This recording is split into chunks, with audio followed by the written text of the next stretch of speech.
How accountable are you for the fact that Washington can't get anything done and that we are at this deadline again? Well, I have to tell you, David, if you look at my track record over the last 2 years, I cut spending by over $1 trillion in 2011.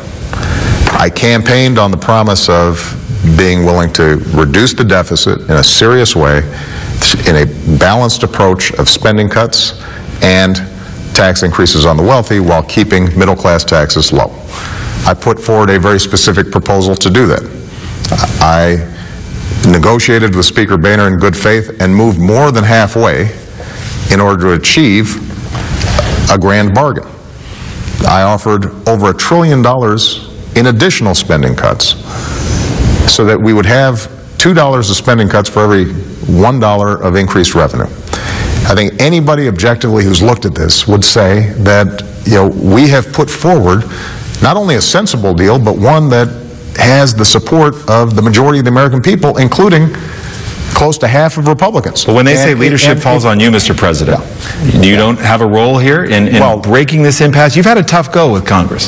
David, at a certain point, if folks can't say yes to good offers, then I also have an obligation to the American people to make sure that the entire burden of deficit reduction doesn't fall on seniors who are relying on Medicare.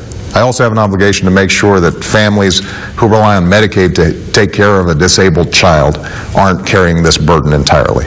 I also have an obligation to middle-class families to make sure that they're not paying higher taxes when millionaires and billionaires are not having to pay higher taxes.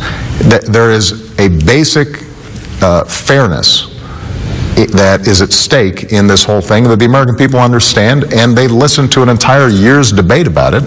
They made a clear decision about the approach they prefer, which is a balanced, responsible package. They rejected the notion that the economy grows best from the top down. They believe that the economy grows best from the middle class out.